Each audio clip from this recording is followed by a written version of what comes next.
Invoice price क्या है, क्यों कंसाइनमेंट अकाउंट की क्रेडिट साइड में एबनॉर्मल लॉस को लिखा जाता है, क्यों नॉर्मल लॉस के लिए कोई पोस्टिंग कंसाइनमेंट अकाउंट में नहीं करती।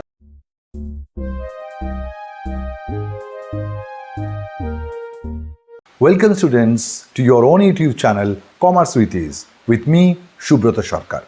इस चैनल में हम लोग कॉमर्स की ढेर सारी बात करते हैं, वो भी आसान भाषा में, और कॉमर्स की हर पहलू पहुंचता है सीधे दिल से दिल तक। आज हम लोग कंसाइनमेंट अकाउंट को आगे बढ़ाएंगे। जो graduations CA inter, CA foundation, CMA inter, CMA foundation, इन स्टूडेंट्स के लिए कंसाइनमेंट अकाउंट का जो वीडियोस हम लोग अपलोड कर रहे थे, आज उसका अगला कड़ी। आज हम लोग इनवॉइस प्राइस क्या है, उसका अकाउंटिंग ट्रीटमेंट क्या होता है, कैसे होता है, वो सीखेंगे। और आज और एक चीज़ का खुलासा करेंगे। हमने आपको क्वेश्चन किए थे, क्यों कंसाइनमेंट अकाउंट की क्रेडिट साइड में एबनॉर्मल लॉस को लिखा जाता है, क्यों नॉर्मल लॉस के लिए सिर्फ वैल्यूएशन ऑफ अनसोल्ड स्टॉक की समय क्वांटिटी से माइनस होता है, उसका कोई पोस्टिंग कंसाइनमेंट अकाउंट में नहीं करते। ये क्वेश्चन पूछे थे। आई एम श्योर कि आप लोगों ने आंसर इसका ढूंढ लिया। आज इट इज़ माई कंपल्सन कि आज हम उसका आंसर भी देंगे। तो और बात ना बढ़ाते हुए सीधे सवाल लेते हैं और सवाल में आ जाते हैं। आज हम लोग इनवॉइस प्राइस को इंट्रोड्यूस करेंगे। Now what is invoice price? Generally इससे पहले तक हम लोग जो सवाल देखे थे उसमें कंसाइनर क्या कर रहा था, बोल रहा था ऐसे आपको, consignor is sending goods to his consignee at a cost of ₹500 per box, ऐसे बोल रहा था ना। लेकिन आप कोई भी बिजनेसमैन से पूछो, क्या वो आपके साथ उनका जो भी कॉस्ट ऑफ प्रोडक्शन है या मैन्युफैक्चरिंग कॉस्ट है, क्या वो आपके साथ शेयर करेगा? It is a business secret. Nobody will share his और हर कॉस्ट ऑफ प्रोडक्शन और मैन्युफैक्चरिंग कॉस्ट विद अदर्स। तो कंसाइनर अपना मैन्युफैक्चरिंग कॉस्ट क्या है वो बोल देगा। कंसाइनर क्या करता है, विद दी गुड्स वो प्रोफॉर्मा इनवॉइस सेंड करता है। प्रोफॉर्मा इनवॉइस में क्या लिखा रहता है, डिटेल ऑफ द गुड्स। और उसमें आज तक जितना सवाल किया है वहां पर consignor was sharing a very critical information which was the cost of each item. Consignor consignee को बोल देगा कि भाई मेरा कॉस्ट है हर एक बॉक्स का 500, आपको इससे ऊपर दाम में बेचना है।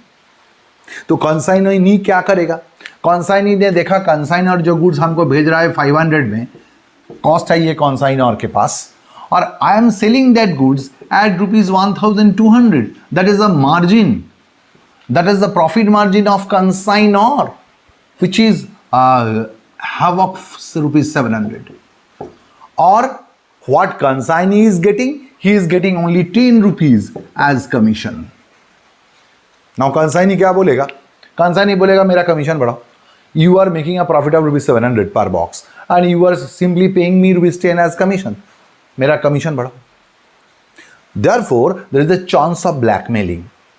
Now, to restrict that chance of blackmailing, consignor generally never share his cost price with the consignee. That cost price will never be shared by consignor to the consignee. तो फिर कंसाइनर गुड्स कैसे भेजता है consignee को? Generally invoice price में goods भेजता है। Now what is invoice price? Invoice price means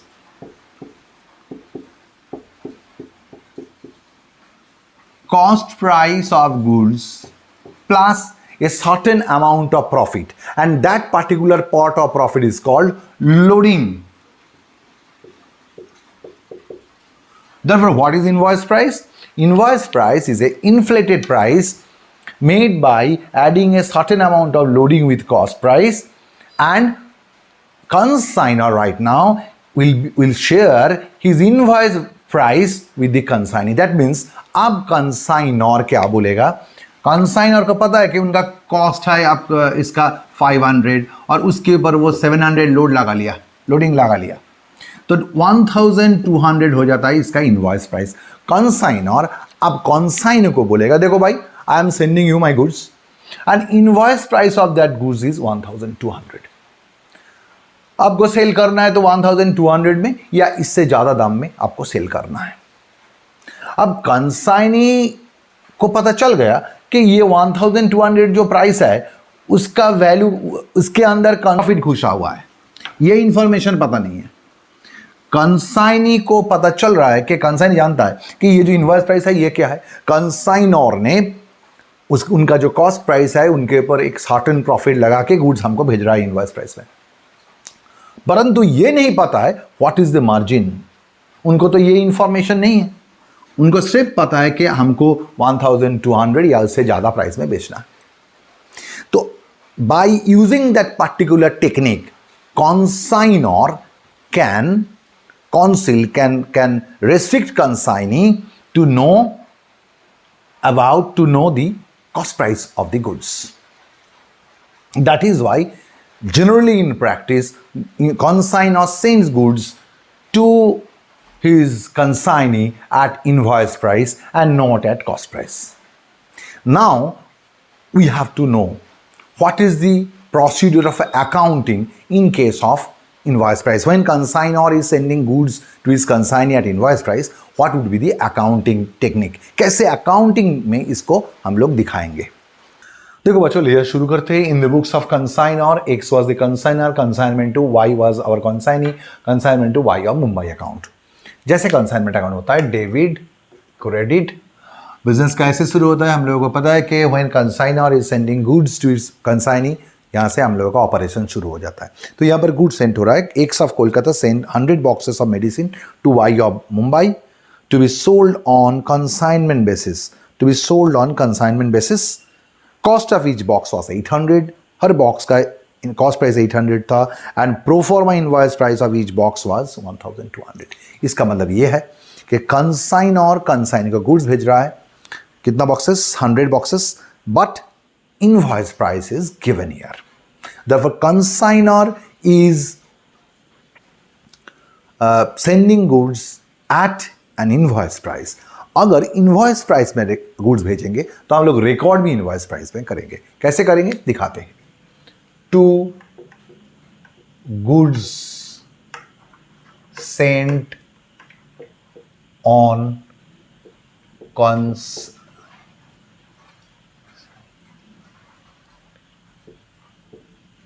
to goods sent on consignment account। कितना गुड्स भेजा 100 बॉक्सेस। किस प्राइस में भेजा इनवॉइस प्राइस बोल देगा तो हम लोगों को इनवॉइस प्राइस में रिकॉर्ड करना है। कितना है इनवॉइस प्राइस 1200 पर बॉक्सेस एट इनवॉइस प्राइस। आपको लिखना है ऐसे एट आईपी।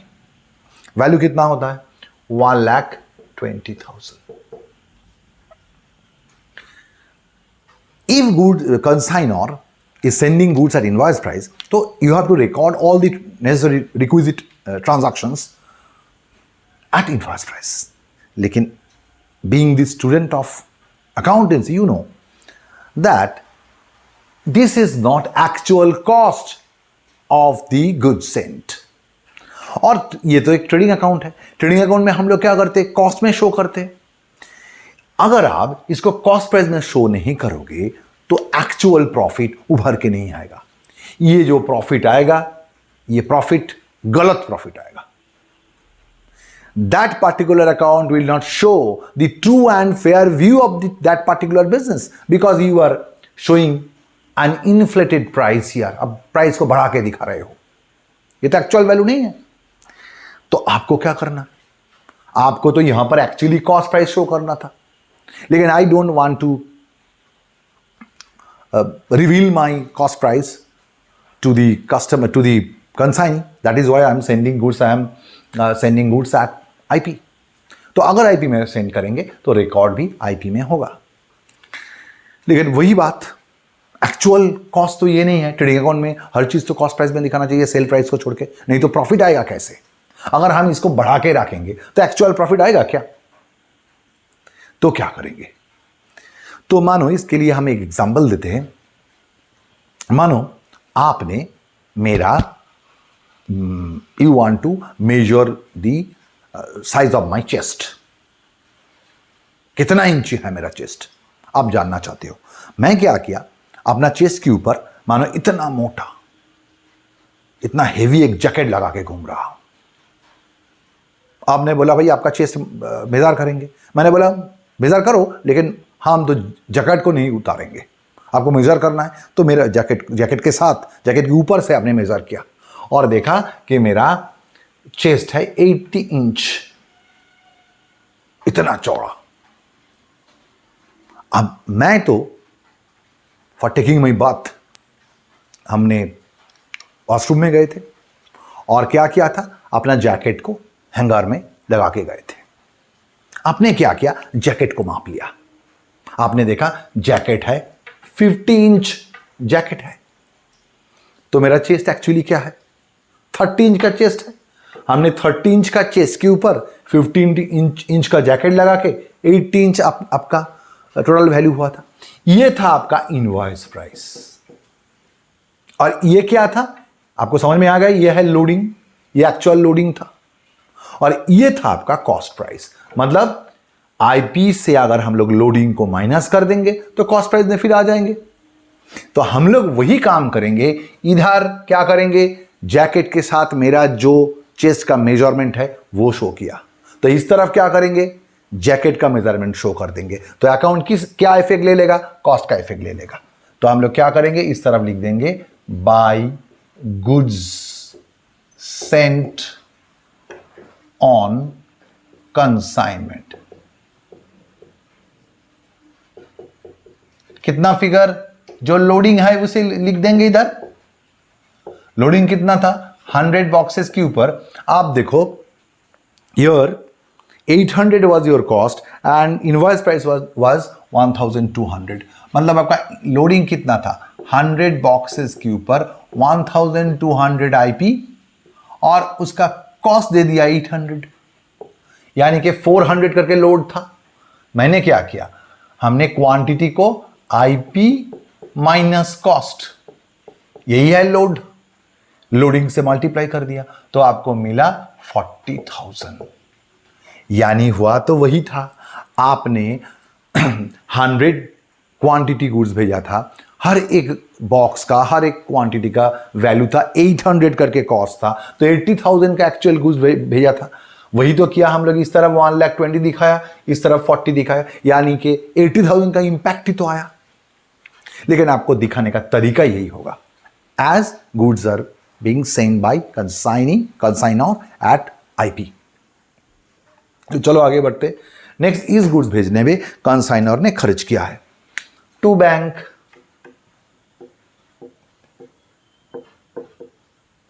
एक्सपेंसेस पेड, कितना पे किया एक्सपेंसेस, एक्सपेंसेस था आपका 10,000। फिर ये गुड्स बॉम्बे जाते जाते कुछ लॉस इन ट्रांजिट हुआ, उसका वैल्यू निकालेंगे वर्किंग्स में, फिर यहां पर बिठा देंगे।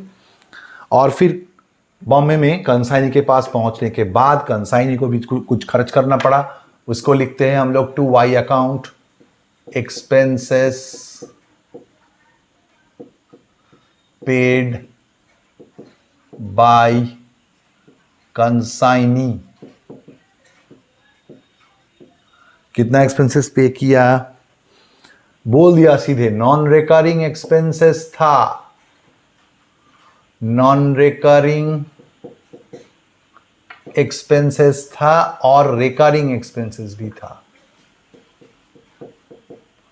नॉन रिकरिंग एक्सपेंसेस कितना था, 6,000 था और रिकरिंग एक्सपेंसेस 2,000 था, दोनों मिला के 8,000 का टोटल एक्सपेंसेस हुआ। अब कंसाइनी ने सेल किया, सेल का वैल्यूएशन करेंगे, कितना बोला, 60 बॉक्सेस सेल किया है और उसका सेलिंग प्राइस सीधे बोल ही दे दिया, सीधे बोल दिया selling price by Y account sale proceeds. तो व्हाट बाय वाई अकाउंट हम लोगों ने लिख दिया सेल प्रोसीड्स। कितना सेल प्रोसीड्स हुआ आपका, बोला है 60 बॉक्सेस सेल किए और हर एक बॉक्स का सेल वैल्यू था 1,500, ये सेलिंग प्राइस है। एक चीज students are confused, invoice price और सेलिंग प्राइस में फर्क क्या है? क्या ये एक चीज है? देखो बच्चों, इनवॉइस प्राइस क्या है? कॉस्ट प्राइस के ऊपर एक ज्यादा प्रॉफिट लगा के, लोड लगा के कंसाइनर कंसाइनी को भेजता है, और कंसाइनर चाहता है कि कम से कम इस दाम में, इस प्राइस में गुड्स को बेचे कंसाइनी। अगर कंसाइनी ने इनवॉइस प्राइस में ही गुड्स बेचता है, if consignee is selling goods at invoice price, तो क्या होगा? तो सेलिंग प्राइस और इनवॉइस प्राइस इक्वल हो जाएगा। लेकिन अगर कंसाइनी इनवॉइस प्राइस से ज्यादा प्राइस में बेचेगा, तब क्या होगा? तब सेलिंग प्राइस इनवॉइस प्राइस से ज्यादा हो सकता है। यहां पर वही हुआ, हमने इनवॉइस प्राइस था हम लोगों का 1200 करके, लेकिन यहां पर बेचा गया कितना करके? 1500। तो इस केस में selling price is more than invoice price. Next, sale हुआ तो कमीशन चार्ज करेंगे to Y account, commission charged.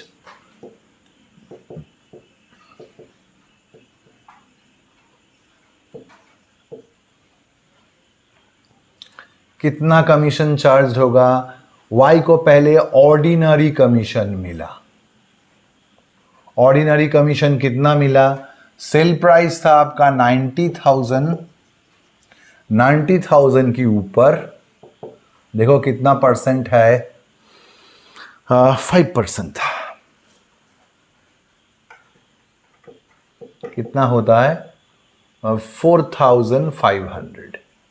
फिर डेल क्रेडियर कमीशन मिला। ये क्या है आप लोगों को पता है? डेल क्रेडियर कमीशन मिला कितना? उसी 90,000 के ऊपर डेल कमीशन था 2%, यानी 1,800। और एक कमीशन मिला स्पेशल कमीशन। अब इस सवाल में स्पेशल कमीशन क्या बोला? बोल रहा है कंसाइनी किस प्राइस में बेचा है गुड्स को? सेलिंग प्राइस वो था 1,500। इनवॉइस प्राइस कितना था? 1,200। उससे ज्यादा प्राइस में बेचा है। तो यहां पर बोला गया कि अगर कंसाइनी इनवॉइस प्राइस से कोई ज्यादा प्राइस में गुड्स को बेचता है तो उसे एक स्पेशल कमीशन दिया जाएगा। ये क्यों दिया जाता है? टू मोटिवेट कंसाइनी, कि कंसाइनी मैंने जो आपको टारगेट दे रहा हूं इनवॉइस प्राइस, इससे ज्यादा प्राइस में बेचो। तो यहां पर वही हुआ है, हम लोगों को क्या करना पड़ेगा? इस स्पेशल कमीशन को कैलकुलेशन करना पड़ेगा। तो चलो वर्किंग्स में जाते हैं, हम लोग कैलकुलेशन कर लेते हैं स्पेशल कमीशन को। The consignee is getting ordinary commission, del credere commission as well as special commission. और स्पेशल कमीशन कैसे मिला है? बोला है ordinary commission, consignee is getting ordinary commission of 5%, deal credit commission of 2%, and special commission 10% on sales above IP. अब हम लोगों का सेल्स कितना हुआ था? देखा हम लोगों ने, एक्चुअल सेल्स हुआ था हम लोगों का 90,000, और उसके ऊपर जैसे ऑर्डिनरी कमीशन और डेल क्रेडिट कमीशन कैलकुलेशन होता है होगा, लेकिन स्पेशल कमीशन कैसे कैलकुलेशन करेंगे? क्या बोला? स्पेशल कमीशन कितना मिल रहा है? बोल रहा है कि सेल्स अबव आईपी, आईपी के ऊपर जितना सेल हुआ है उसके ऊपर you will get a special commission. तो कैसे कैलकुलेशन किया जाता है देख लेते हैं। एक्चुअल सेल्स हम लोगों का कितना था? आपने 60 बॉक्सेस बेचा है और आपका सेल प्राइस बोल दिया था ₹1,500, यानी कि 90,000 was your actual sales, actual sale price. अब अगर इसी गुड्स को दो 60 बॉक्सेस आर सोल्ड, और उस 60 बॉक्सेस को हम लोग इनवॉइस प्राइस में सेल करते तो कितना मिलता? Sales at invoice price. अगर इनवॉइस प्राइस में सेल करते तो कितना मिलता? 60 बॉक्सेस, और आपको पता है कि यहां पर इनवॉइस प्राइस कितना करके था एक एक बॉक्स का? 1,200।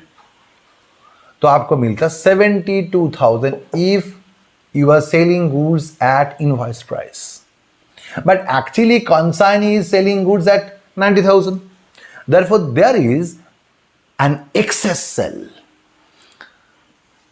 कितना? 18,000। इसको हम लोग क्या बोलेंगे? इसको बोलेंगे सेल्स अबव इनवॉइस प्राइस। इसे कहते हैं सेल्स अबव इनवॉइस प्राइस। और एक बार फटाफट बोल देता हूं, यहां पर एक्चुअली कंसाइनी ने 60 बॉक्सेस 1500 करके सेल किया था। लेकिन अगर उसने इनवॉइस प्राइस में बेचता तो कितना मिलता? 60 बॉक्सेस 1200 करके इनवॉइस प्राइस था, तो वो 72,000 मिलता। तो 18,000 हम लोग को ज्यादा मिल गया। इसे कहते सेल्स अबव इनवॉइस प्राइस। तो यहां पर स्पेशल कमीशन क्या मिल रहा है? स्पेशल कमीशन क्या मिल रहा है?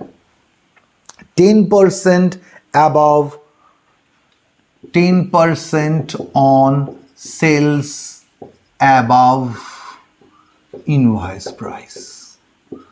10% on sales above invoice price कितना है? 18,000। यानी के 1,800 would be our special commission, right? तो आप लोगों ने स्पेशल कमीशन कैलकुलेशन कर लिया और वो कितना आया था आपका? वो भी 1,800 आया था। तो टोटल कमीशन कितना हो गया फिर कंसाइनी का? टोटल कमीशन मिलेगा 8,100। ऐड कर लो 8,100। अब हम लोग क्या करेंगे? अब एक वर्किंग्स करेंगे, उसमें लॉस इन ट्रांजिट, एबनॉर्मल जो भी हुआ है कंसाइनी की गोडाउन में, और अनसोल्ड स्टॉक का वैल्यू निकालेंगे। और इसमें थोड़ा अलग से हम लोग ट्रिक्स यूज करेंगे क्योंकि यहां पर इनवॉइस प्राइस और लोडिंग दो है। तो चलो वर्किंग्स को एक बार देख लेते हैं। आगे बढ़ने से पहले अब हम लोगों को क्या करना है? Valuation of loss in transit, abnormal loss and unsold stock का वैल्यू निकालना है। As you know that here goods are consignor is sending goods to his consignee at an invoice price। तो आपको हर वक्त लोडिंग कैलकुलेशन करना है। मतलब goods जो सेंड हो रहा है उसके अंदर कितना लोडिंग है, जो एबनॉर्मल लॉस हो रहा है उसके अंदर लोडिंग कितना है। इसीलिए हम लोग वर्किंग्स में तीनों कॉलम ले लिया, एक क्वांटिटी का, एक आईपी का, और इनवॉइस प्राइस का, और एक लोडिंग का।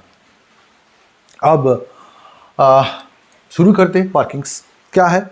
एक कंपनी 100 बॉक्सेस सेंड किए थे, तो आपका गुड सेंड हुआ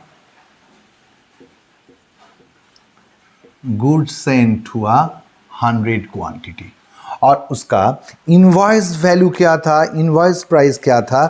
1,20,000। It is already known to you. हम लोग जब अकाउंट बना रहे थे तो वहां पर लिखे थे 1,20,000 वाज आवर इनवॉइस प्राइस। और उनका लोडिंग क्या था? लोडिंग था 40,000। अब कंसाइन और गुड्स भेजने के समय खर्च किया है, एड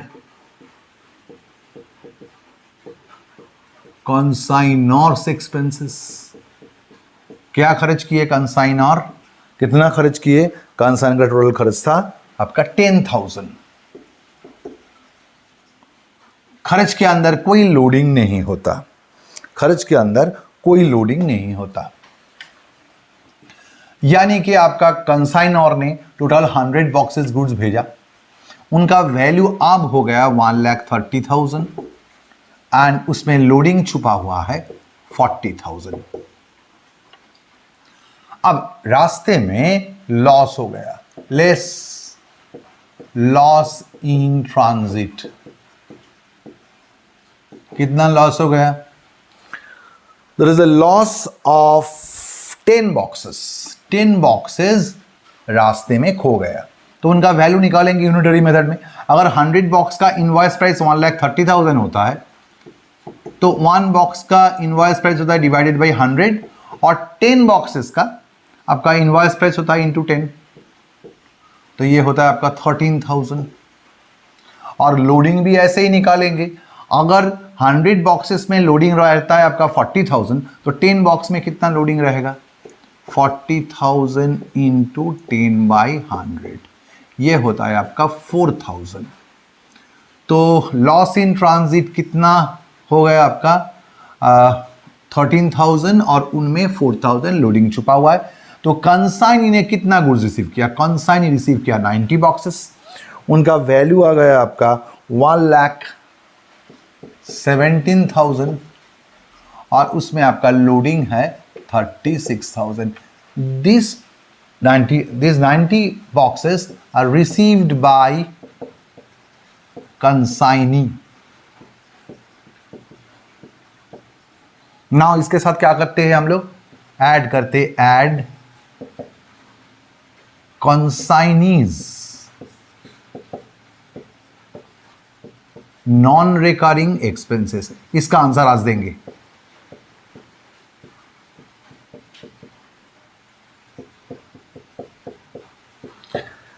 हम लोगों ने सीखे थे कि जब कंसाइनर गुड्स भेजता है कंसाइनी को और हम लोग वैल्यूएशन करते तो सिर्फ नॉन रिकरिंग एक्सपेंसेस को हम लोग यहां पर ऐड करते। क्यों? कारण क्या था? क्यों नॉन रिकरिंग एक्सपेंसेस को ऐड किया जाता है? क्यों रिकरिंग एक्सपेंसेस को ऐड नहीं किया जाता in the valuation, in the process of valuation? Non recurring का मतलब जो खर्च एक बार होता है। कोई कोई बोलता है जब हम लोग कंसाइनर्स एक्सपेंसेस लिखे थे तब हम लोग नॉन रिकरिंग रिकरिंग ये सेग्रीगेशन क्यों नहीं किए थे? क्योंकि कंसाइनर का कोई भी expenses non recurring in nature होता है। अब सोचो, कंसाइनर ने ट्रांसपोर्टिंग चार्ज किया है, पे किया है, इंश्योरेंस पे किया है, कैरेज पे किया है, कितना बार करेगा? ये गुड्स को अगर कंसाइनर ने कैलकाटा से बॉम्बे में भेज रहा है तो ये एक भेजने में ट्रांसपोर्ट चार्ज कितना बार देगा? इंश्योरेंस कितना बार बुक करेगा? इसीलिए कंसाइनर का all expenses of consignor is basically non recurring in nature. Consignor का कोई रिकरिंग एक्सपेंसेस होता ही नहीं। अगर होता तो भी उसे हम लोग कंसीडर नहीं करते। अब कंसाइनी के बारे में सोचो। बॉम्बे में गुड्स पहुंच गए उनके पास। कंसाइनी ने क्या किया? उन्होंने डॉक में पहुंच गए, शिपयार्ड में पहुंच गए, गुड्स रिसीव किए, जहाज से गुड्स को उतारा यानी अनलोड किया। कितना बार अनलोडिंग चार्ज पे करेगा? एक बार। जहाज से तो एक बार उतरेगा। फिर उसको कॉटेज पे करके ट्रॉली से बाहर निकाला। निकालने में ट्रॉली चार्ज कितना बार देगा? एक बार। डॉक अथॉरिटीज उससे चार्ज लेगा, डॉक ड्यूज कितना बार लेगा? एक बार। फिर उसको फिर लोड किया लॉरी में या ट्रक में, गोडाउन में लेके जाना है तो लॉरी में लोडिंग चार्ज कितना बार देगा? एक बार। फिर लॉरी को ट्रांसपोर्ट चार्ज कितना बार पे करेगा? एक बार। फिर जाके गुड्स गोडाउन में पहुंच गया। गोडाउन में पहुंचने के बाद फिर कूली लगा के उस गुड्स को उतारा, अनलोड किया और गोडाउन के अंदर घुसाया। ये कितना बार पे करेगा? एक बार। लेकिन अब अगर गोडाउन में गुड्स घुस जाता है तो उसके बाद जो भी एक्सपेंसेस होता है बार बार होता रहेगा। Godown rent, godown insurance, godown electricity, godown के पास सैलरी, गोडाउन इंश्योरेंस। जितना दिन गुड्स बेचा नहीं जाएगा उतना दिन गोडाउन में पड़ा रहेगा, आपको गोडाउन रेंट, गोडाउन इंश्योरेंस पे करना पड़ेगा। ये खर्च बार बार होता है। ऐसा खर्च को हम लोग नॉन रिकरिंग खर्च कहते और रिकरिंग खर्च को यहां पर कंसीडर नहीं करते। आज बोलेंगे क्यों कंसीडर नहीं करते।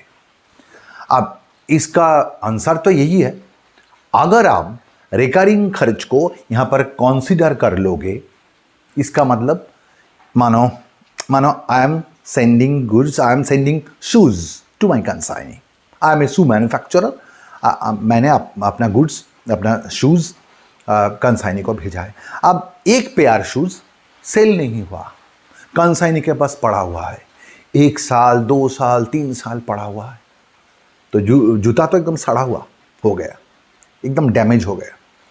अब आप क्या कर रहे हो? ये जो रिकरिंग खर्च बार बार हो रहा है उस खर्च को जूते के ऊपर चार्ज करते जा रहे हो। इसका मतलब क्या होगा?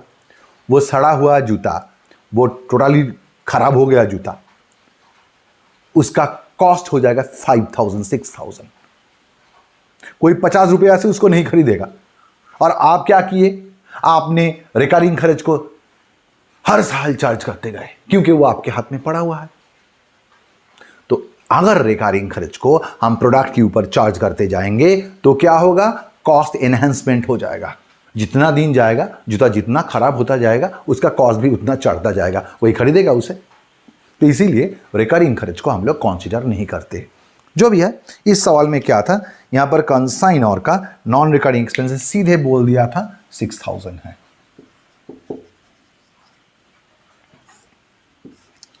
तो 90 बॉक्सेस का वैल्यू आप हो गया 6,000, अगर ऐड करेंगे तो 1,23,000 और उसका लोडिंग हो गया 36,000। अब क्या हुआ? अब 2 बॉक्स नॉर्मल लॉस हो गया, लेस नॉर्मल लॉस। हम लोगों ने लास्ट वीडियो में सीखा था, वीडियो नंबर 2, कंसाइनमेंट का वीडियो नंबर 2 में सीखा था कि अगर नॉर्मल लॉस होता है तो उसका कोई वैल्यू नहीं होता, सिर्फ क्वांटिटी से माइनस होता है। इसका कोई वैल्यू, कोई लोडिंग नहीं होता। नॉर्मल लॉस सिर्फ क्वांटिटी से माइनस होता है। ये क्यों होता है, इसका आंसर देना भी बाकी था। आज बोलेंगे क्यों नॉर्मल लॉस की सिर्फ क्वांटिटी लेस होता है। देखो, नॉर्मल लॉस क्या है? जो लॉस मोस्ट प्रेडिक्टेबल है, जो loss very much inherent with the nature of the product है, जो लॉस सिर्फ आपकी नहीं, आपकी जितना भी कॉम्पिटिटर्स है या आपकी इंडस्ट्री का लॉस है, यानी आपकी इंडस्ट्री में जितना भी ऑर्गेनाइजेशन है सभी का ये लॉस होगा ही। ऐसा लॉस को नॉर्मल लॉस कहते हैं। अब नॉर्मल लॉस को हम लोग क्या कर रहे हैं? क्वांटिटी से सिर्फ माइनस कर रहा है। इससे हो क्या रहा है, इसको समझाने के लिए क्या करते हैं, एक एग्जांपल लेते हैं। मानो वी आर परचेजिंग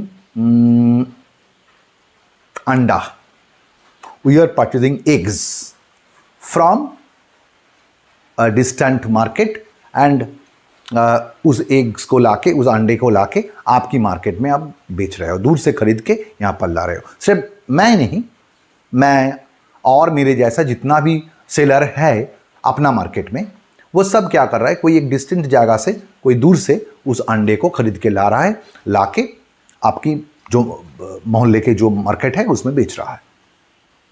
और मानो एग्जाम्पल ऐसे लेता हूं, हर एक अंडे का 2 रुपीज परचेजिंग कॉस्ट पड़ रहा है। परचेज कॉस्ट क्या है? 2 रुपया।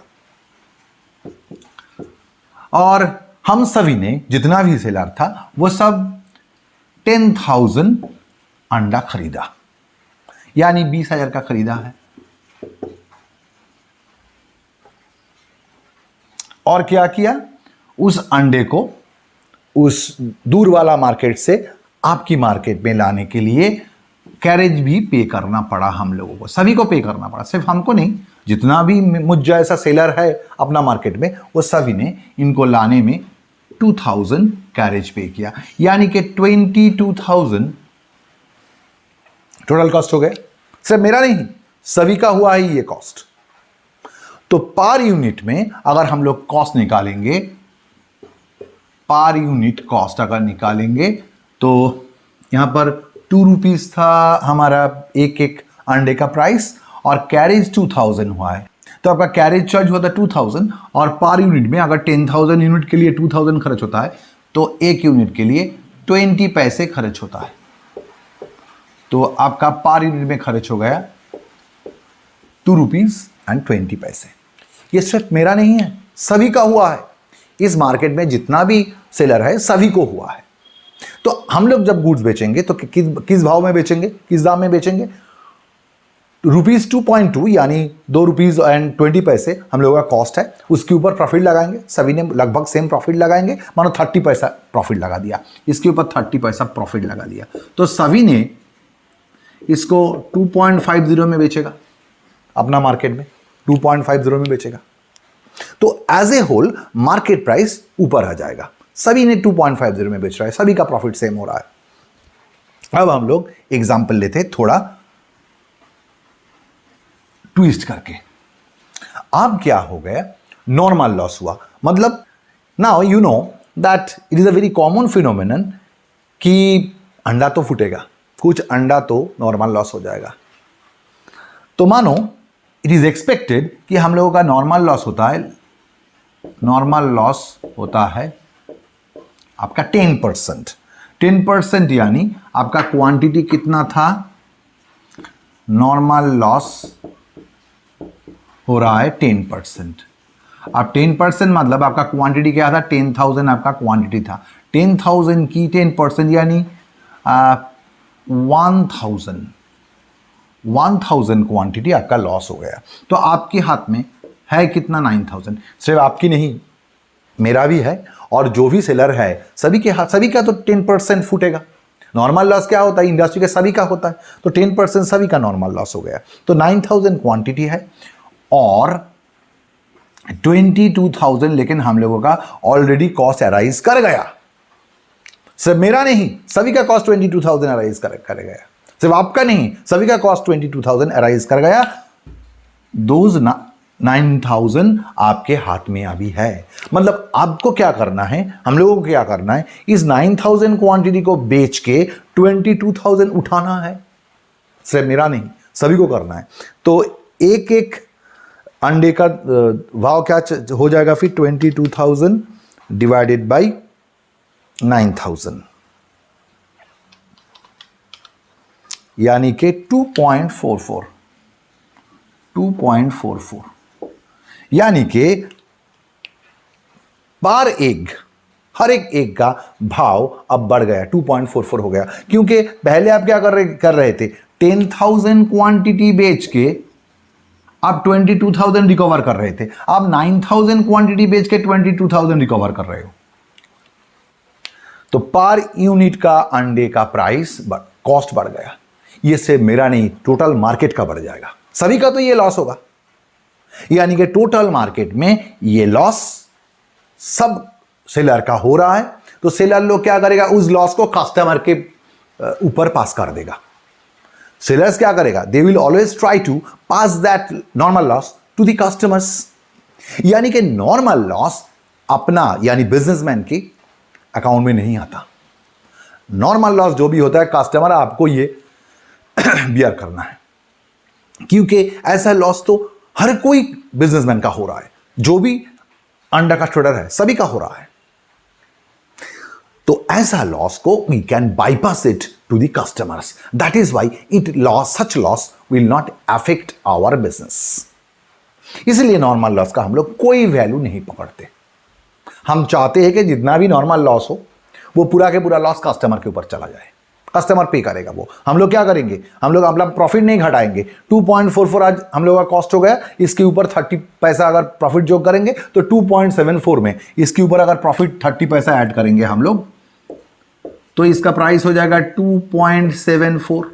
तो सभी ने क्या करेगा, 2.74 में बेचेगा। सिर्फ मैं नहीं, आप नहीं, सब सेलर लोग अपना मार्केट में 2.74 में बेचेगा। तो ऐसा केस में नॉर्मल लॉस का इंपैक्ट अपना बिजनेस के ऊपर नहीं आके गिरता, वो सीधे कस्टमर के पास चला जाता है। इसलिए अपना business is not concern about valuing normal loss. But abnormal loss होता तो क्या होता, एक बार सोच लिया जाए। नाउ उसी एग्जाम्पल को हम लोग आगे बढ़ाते हैं। हम लोगों ने क्या लिखा था, 10,000 क्वांटिटी ऑफ एग्स हम सभी ने परचेस किए थे, जितना सेलर था हम लोगों का मार्केट का। 2 रुपीज़ करके पर यूनिट का कॉस्ट था, 20,000 टोटल कॉस्ट था, और पर यूनिट कॉस्ट 2 रुपीज़ था। और फिर इनके इसको दूर वाला मार्केट से यहाँ पर आने में हम लोगों का कैरेज कॉस्ट सभी का, जितना भी सेलर है सभी का 2,000 हुआ था। तो पर यूनिट में 10,000 क्वांटिटी लाया था, तो 10,000 क्वांटिटी में आपका 0.20 यानी 20 पैसा करके आपका कॉस्ट हो गया था। तो 10,000 बॉक्सेस को अंडे का टोटल कॉस्ट हो गया 22,000, पर यूनिट कॉस्ट 2.20 हो गया था। अब नॉर्मल लॉस जब हुआ था, हम लोगों को क्या पता है, नॉर्मल लॉस का वैल्यूएशन नहीं करेंगे। क्यों नहीं करेंगे, अभी बोला, क्योंकि नॉर्मल लॉस का वैल्यू बिजनेस के ऊपर इंपैक्ट नहीं छोड़ता। Normal loss, you can pass that normal loss to your customer. तो नॉर्मल लॉस हो जाने के बाद हम लोगों को क्या करना पड़ा, 9,000 यूनिट्स बेच के हम सभी ने 22,000 रिकवरी करना चाहेंगे, उठाना चाहेंगे। उसके बाद उसके साथ प्रॉफिट तो अलग जोड़ करेंगे, तो प्रॉफिट अलग से ऐड करेंगे। तो 9,000 क्वांटिटी का बेच के हम लोगों को we have to recover 22,000। Therefore we should divide 22,000 divided by 9,000, you will get 2.44। This is the cost per अंडा आफ्टर एडजस्टिंग नॉर्मल लॉस। अब हो गया एबनॉर्मल लॉस। एबनॉर्मल लॉस का मतलब क्या, abnormal loss, what is abnormal loss, loss above normal limit. जो normal expectation है उसकी ऊपर अगर लॉस हो जाएगा, उससे ज्यादा अगर लॉस हो जाएगा, तो उसे हम लोग एबनॉर्मल लॉस कहते हैं। एबनॉर्मल लॉस हर कोई का नहीं होगा। अगर एबनॉर्मल लॉस हर कोई बिजनेसमैन का होता रहेगा, तो ये एबनॉर्मल कहां रहेगा, ये भी तो नॉर्मल हो जाएगा। एबनॉर्मल लॉस मानो पर्टिकुलरली दैट कॉन्साइनर को हो गया। मानो 100 एग्स और ज्यादा फुट गया, खो गया, ये एबनॉर्मल लॉस है, चोरी हो गया। तो इस 100 का कॉस्ट को अगर हमने, इसका कॉस्ट क्या होगा, 9,000 का कॉस्ट अगर 22,000 है, तो 100 का कॉस्ट हम लोग निकाल लेंगे यूनिटरी मेथड में। तो इस कॉस्ट को if you want to bypass it to the customers, तो क्या होगा, तो ये कॉस्ट आपका बिजनेस का कॉस्ट को से बढ़ा देगा, आपका कॉम्पिटिटर्स लोग का नहीं बढ़ाएगा। मतलब यही बोलना चाह रहा हूं, मानो आपका एब्नॉर्मल लॉस 100 हुआ है, आप क्या चाहते हो, आप चाहते हो इस लॉस को भी कस्टमर के ऊपर पास कर देंगे, बाईपास कर देंगे, तो आपका कॉस्ट हो जाएगा 100। आपका अल्टीमेट कॉस्ट फिर क्या हो जाएगा, आपके हाथ में अभी गुड्स पड़ा हुआ है 8900, और 8900 बेच के you are trying to recover 22,000, तो 22,000 डिवाइडेड बाई 8,900, ये क्या है आपका 2.47।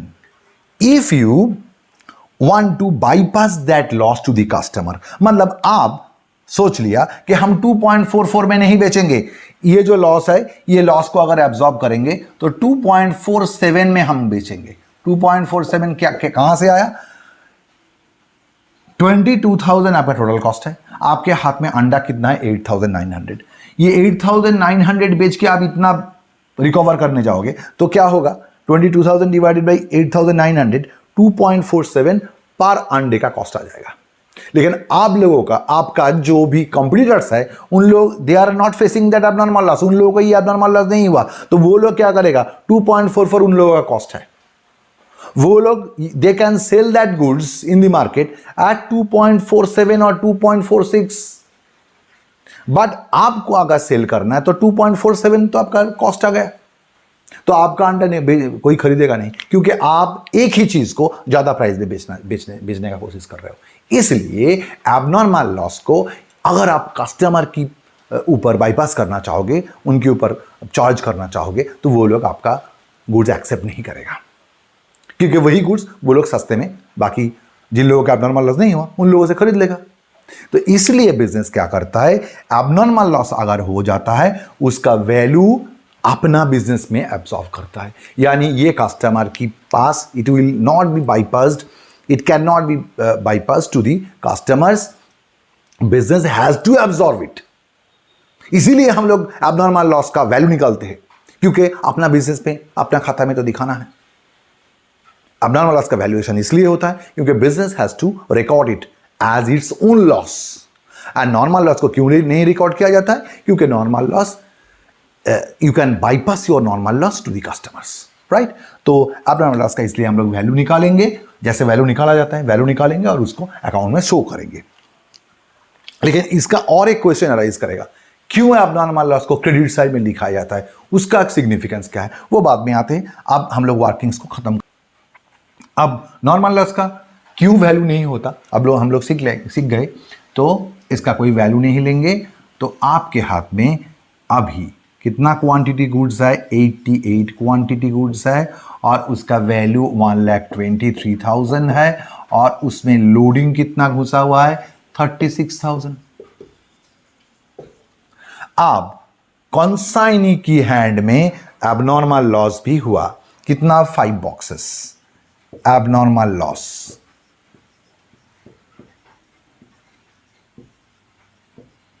कितना 5 बॉक्सेस, उसका वैल्यू निकालेंगे यूनिटरी मेथड में।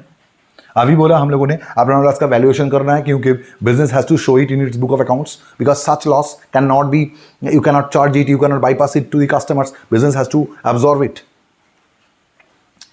1,20,000 आपका कॉस्ट था दैट 88 बॉक्सेस का, तो 5 बॉक्सेस का वैल्यू कितना होगा, और 36,000 आपका लोडिंग था 88 बॉक्सेस का, तो 5 बॉक्सेस का लोडिंग कितना होगा, ये होता है, अगर हम लोग कैलकुलेशन करेंगे ये आ जाएगा आपका 6,989, और उसमें लोडिंग आ जाएगा आपका 2,045। ये आपका वैल्यू आ गया एबनॉर्मल लॉस का। अब हम लोग अनसोल्ड स्टॉक का वैल्यू निकालेंगे।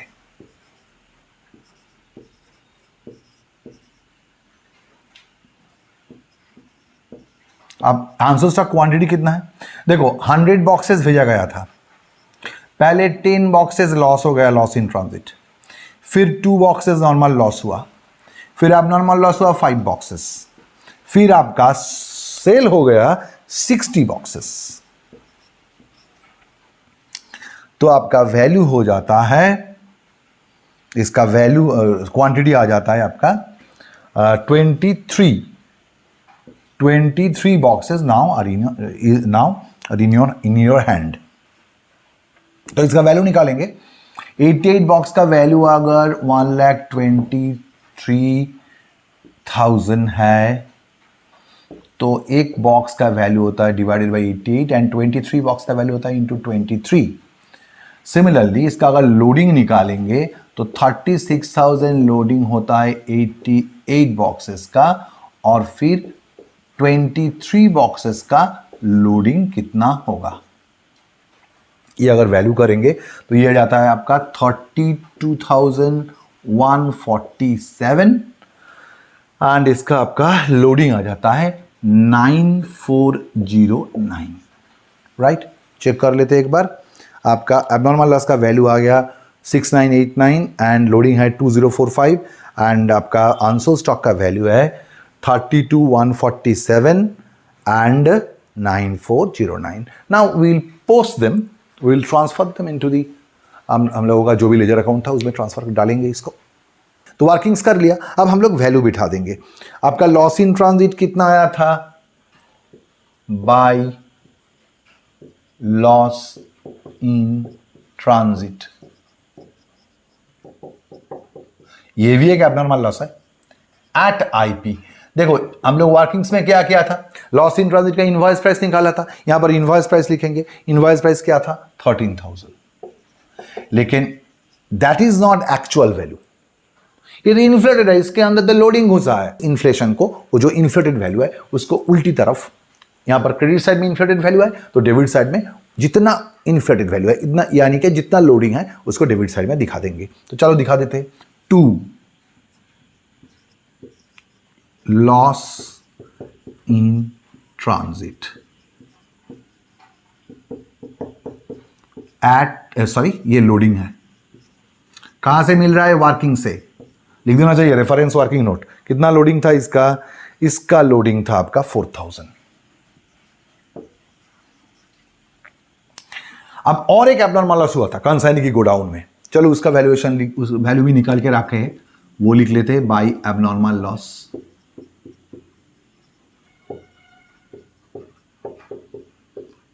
ये भी आईपी में था, एट आईपी।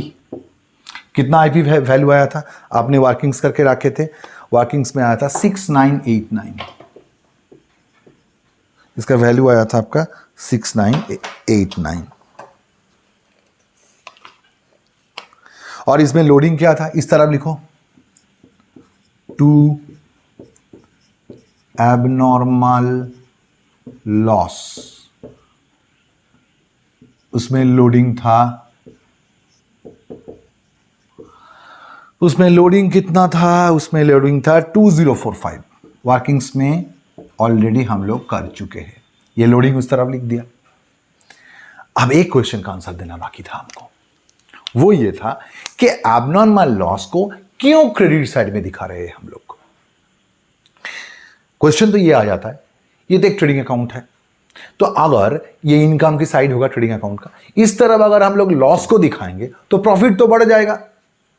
एबनॉर्मल लॉस है तो एक लॉस, तो आप उसको क्रेडिट साइड में दिखाने का मतलब लॉस हो रहा है, लेकिन आप उसको इनकम की साइड में दिखा के प्रॉफिट को बढ़ा रहे हो। तो हर ऑर्गेनाइजेशन वही करेगा, फिर एबनॉर्मल लॉस होने देगा, लॉस हो जाए तो क्रेडिट साइड में लिखेगा और आपका प्रॉफिट बढ़ जाएगा। इस तरफ लिखने से तो आपका प्रॉफिट बढ़ जाता है, इनकम बढ़ रहा है, क्रेडिट साइड बढ़ रहा है तो प्रॉफिट बढ़ जाएगा।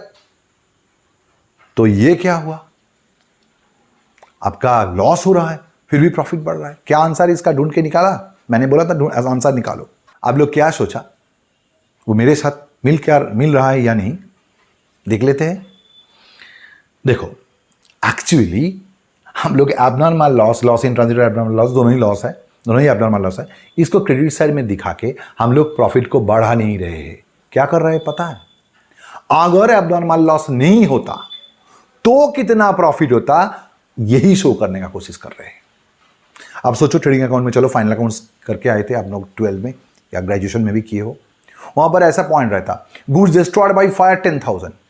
अब क्या कहां शो करते, आप ट्रेडिंग अकाउंट में लिखते by abnormal loss, full amount of loss 10,000 लिख देते यहां पर। क्यों लिखते, क्वेश्चन तो वही अराइज कर रहा है कि आप ट्रेडिंग अकाउंट में एबनॉर्मल लॉस को लिख के प्रॉफिट को क्यों बढ़ा रहे हो। उसका आंसर और इसका आंसर एकदम सेम है। Actually by crediting we are crediting that consignment account by that abnormal loss, ये करके हम लोग प्रॉफिट को बढ़ा नहीं रहे हैं। हम लोग दिखाने का कोशिश कर रहे हैं कि अगर एबनॉर्मल लॉस नहीं होता तो कंपनी का कितना प्रॉफिट होता। आप बोलेगे क्यों, यहां पर ये दिखाने का जरूरत क्या है? दिखाने का जरूरत यही है, trading account actually operating efficiency show करता है। यानी एबनॉर्मल अगर कुछ हो जाएगा उसके कारण से प्रॉफिट के ऊपर कोई इंपैक्ट हम आने नहीं देंगे। ट्रेडिंग अकाउंट में ग्रॉस प्रॉफिट के ऊपर कोई इंपैक्ट आने नहीं देते, क्योंकि ये ऑपरेटिंग एफिशिएंसी शो करता है। लेकिन आप बोलोगे अरे लॉस तो है, मैं भी बोल रहा हूं ये लॉस तो है, तो इस लॉस को अल्टीमेटली कहां दिखाएंगे? इस लॉस को हम लोग दिखाएंगे एक्चुअली एबनॉर्मल लॉस अकाउंट में, और वहां से उस लॉस को हम लोग प्रॉफिट एंड लॉस अकाउंट में सीधे ट्रांसफर कर देंगे। ये लॉस को एब्जॉर्ब करने के लिए कौन बैठा हुआ है? Profit and loss account. देखो आप फाइनल अकाउंट्स में भी वही करते। अगर फाइनल अकाउंट से आपको बोलता कि 10,000 का गुड्स डिस्ट्रॉय हो गया और इंश्योरेंस क्लेम 2,000 मिलेगा, आप क्या करते? ट्रेडिंग अकाउंट में लिखते by abnormal loss 10,000। Profit and loss account में आगे क्या लिखते पता है? याद है? लिखते net loss to abnormal loss, bracket में नेट लॉस क्या? 10,000 माइनस 2,000। 10,000 का लॉस हुआ था, 2,000 इंश्योरेंस कंपनी देगा बोला है, तो नेट लॉस कितना हुआ? 8,000। वही दिखाते प्रॉफिट एंड लॉस में। यहां पर भी वही होता है, जो फाइनल अकाउंट में सीखा था वही होगा। ये तो ट्रेडिंग अकाउंट है, ट्रेडिंग अकाउंट में full amount of abnormal loss को दिखा देंगे, लेकिन नेट जो लॉस हुआ इंश्योरेंस क्लेम मिलने के बाद, उस लॉस को हम लोग प्रॉफिट एंड लॉस अकाउंट में दिखाएंगे। यहां पर क्यों नहीं दिखाएंगे? Because that particular consignment account can be treated as a tool of inter-firm comparison। मतलब मानो you are my accountant, आप डिसीजन ले रहे हो, मेरा I have 4 consignees। हम चाहते हैं कि ये 4 कंसाइनीज के साथ बिजनेस बहुत बड़ा हो रहा है, आई कैन नॉट मैनेज, तो एक को बंद कर देंगे, एक के साथ कंसाइनमेंट बिजनेस बंद कर देंगे। तो किसको बंद करेंगे? किसको बंद करेंगे? जिसका कंसाइनमेंट प्रॉफिट ज्यादा हो रहा है उसको बंद नहीं करेंगे, जिसका कंसाइनमेंट प्रॉफिट कम हो रहा है उसको बंद करेंगे। अब मानो जो सबसे प्रॉफिटेबल कंसाइनी था मेरा, कोई एक साल में आग से कुछ गुड्स उसका जल गया, ये तो हर साल नहीं होगा, ये तो एबनॉर्मल लॉस है। अब अगर इस लॉस को इस तरफ ना दिखाते तो क्या होता? प्रॉफिट घट जाता। इस तरफ ना दिखाने का मतलब प्रॉफिट घट जाता। तो जो सबसे प्रॉफिटेबल कंसाइनी था मेरा, हो सकता है कि एबनॉर्मल लॉस को इस तरफ ना दिखाने से उनका प्रॉफिट घट गया, और आपने डिसीजन ले लिया इसका तो प्रॉफिट घटा हुआ है, ये बहुत कम प्रॉफिट कर रहा है, तो इसको बंद कर दो।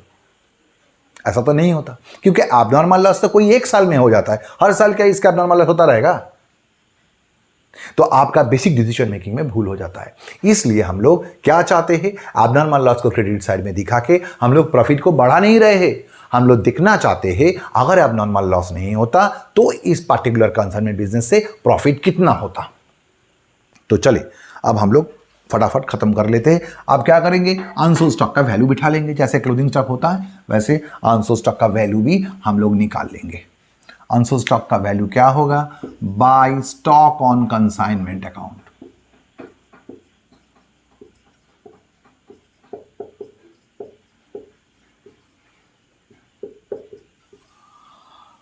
क्या होगा वैल्यू इसका? इसका वैल्यू होगा, वर्किंग्स में करके रखे हैं, ये भी आईपी में लिखेंगे। कितना है वैल्यू? वर्किंग्स करके रखे थे, वर्किंग्स आया था 32,147, और इसका जो लोडिंग है उसको इस तरफ लिखेंगे 2 closing stock reserve.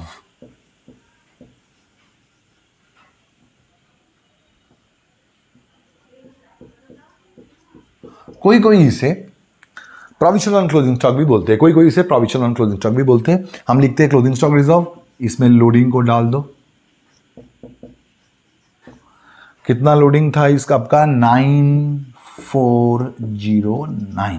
Credit side में आ रहा है आपका 1,82,136। इधर आके लिखा 1,82,136, फिर बैलेंस कर देंगे तो आपका प्रॉफिट निकल जाएगा। To profit and loss account, balancing figure, profit on consignment कितना आ रहा है? प्रॉफिट ऑन कंसाइनमेंट आ रहा है आपका 20,000, बैलेंस करेंगे तो 20,582 हो गया आपका कंसाइनमेंट। सवाल को, क्वेश्चन को एक बार देख लो, सॉल्यूशन को एक बार देख लो। सवाल आसान सवाल लिया, लेकिन कॉन्सेप्चुअल। आज का क्लास हमें लगता है बहुत ही कॉन्सेप्चुअल क्लास लेने का कोशिश की हमने। नेक्स्ट वीडियोस में हम बाकी अकाउंट्स भी दिखाएंगे। इनवॉइस प्राइस का सवाल लेंगे या कोई भी सवाल लेंगे, कॉस्ट प्राइस का भी ले सकते हैं। उसमें हम लोग बाकी अकाउंट्स दिखाएंगे आपको, कैसे अबनॉर्मल लॉस अकाउंट प्रिपेयर किया जाता है, कैसे लॉस इन ट्रांजिट, कैसे कंसाइनी अकाउंट, कंसाइनर की बुक में कंसाइनी अकाउंट कैसे प्रिपेयर किया जाता है, कैसे goods Saint and consignment account prepare किया जाता है, ये सब दिखाएंगे। और भी कठिन सवाल में घुसेंगे। कंसाइनमेंट बहुत ही इंटरेस्टिंग चैप्टर है। और आपका CA inter, cost inter, cost in foundation, CA foundation, BCom, हर जगह में ये चैप्टर आपको मिलता है। मेरा भी बहुत मनपसंद चैप्टर है ये। अब लोग चाहते हो तो बहुत दूर तक जा सकते हैं, बहुत इंटरेस्टिंग सवाल कर सकते हैं इसको लेके। तो आज के लिए इतना ही, फिर वापस आएंगे न्यूज़ प्रॉब्लम के साथ, उसका सॉल्व भी करेंगे। अगर अच्छा लगे तो चैनल को सब्सक्राइब करना, लाइक करना, बेल बटन को दबा देना, फ्यूचर नोटिफिकेशन मिलता रहेगा। खुश रहना बच्चों, टेक केयर, स्टे सेफ, जय हिंद।